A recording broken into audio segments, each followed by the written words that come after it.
राम राम, नमस्कार, जय जगन्नाथ। मैं आचार्य कुलदीप। निश्चित आप स्वस्थ होंगे, उन्नतशील होंगे, प्रगति कर रहे होंगे, ऐसी हमारे मन में इच्छा है और ऐसा होगा भी। नहीं है तो आप ऐसे बने, ऐसी हमारी आपको बहुत बहुत शुभकामनाएं। काल सर्पयोग की श्रृंखला चल रही है। आज जो हम बात करेंगे, अगर किसी के छठे भाव पर राहु महाराज बैठे हों और द्वादश भाव पर केतु महाराज बैठे हों, तो ऐसे काल सर्पयोग को महापद्म काल सर्पयोग के नाम से जाना जाता है। एक था पद्म, इसको महापद्म, ये भी सर्प के ही नाम है, महापद्म योग।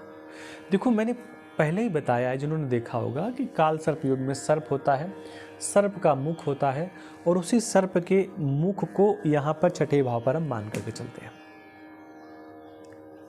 इसको छह आय, इसको छह भाव भी कहते, छठा भाव भी कहते हैं।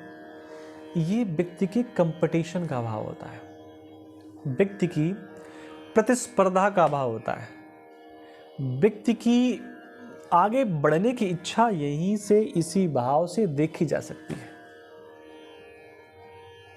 ये भाव अगर व्यक्ति का बड़ा पावरफुल है तो व्यक्ति हो सकता है पहले अटेम्प्ट में भी बड़ी परीक्षा पास कर सकता है।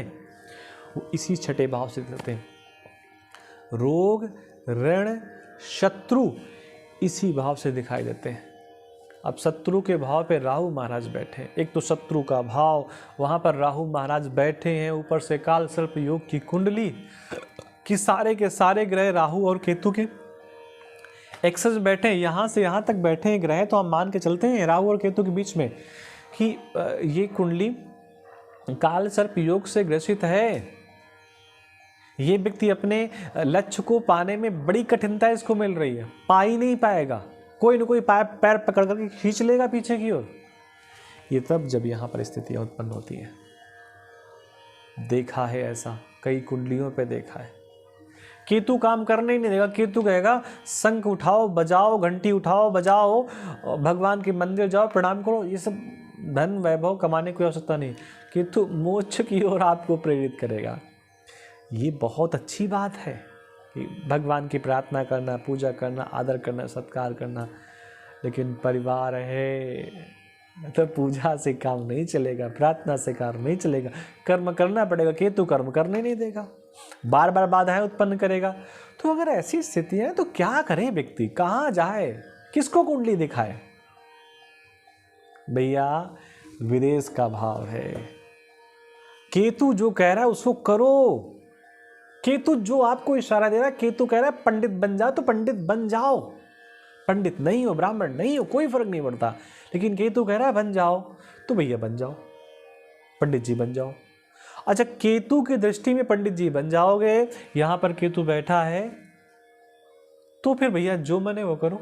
जो मन का मतलब, आप तो पंडित जी बन गए, सुबह माला भी जप रहे हैं, हरे कृष्ण हरे राम हरे कृष्ण हरे राम भी कर रहे हैं, शिवाय नमः नमः शिवाय भी कर रहे हैं, ओम जय जगदीश हरे भी कर रहे हैं। तो केतु कह रहा है ठीक है, अब तू मेरी शरण में आ गया, अब तुझे जो करना है कर।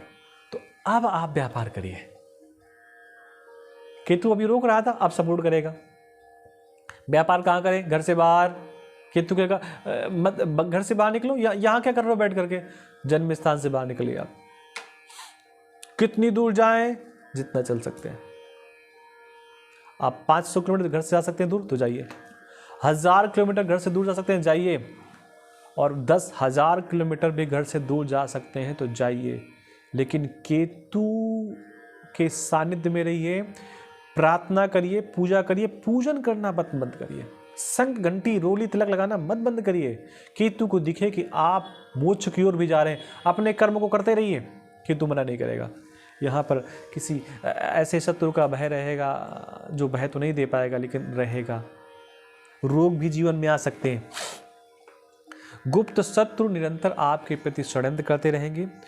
आत्मबल ऐसे लोगों का बहुत गिरा रहता है, बड़ा डाउन रहता है। उपाय क्या करना चाहिए?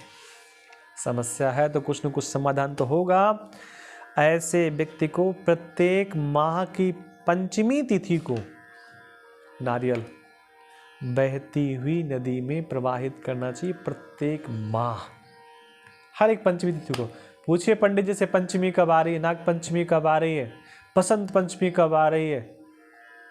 आप उस दिन नारियल बहते हुए जल पर प्रवाहित कर दें और महापद्म नामक सर्प को प्रणाम करें कि हे सर्प देवता, हम आपकी शरण पे हैं, अब आप ही सब प्रकार से हमारा कल्याण करिए, हम कहीं नहीं जा रहे आपको छोड़ करके।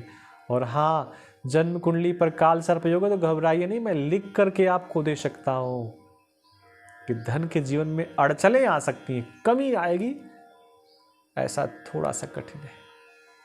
आप इस चैनल को सब्सक्राइब भी कर लें, वीडियो को शेयर भी कर दें। मिलते हैं नई जानकारी के साथ। आप सबको राधे कृष्णा, नमस्कार, जय जगन्नाथ।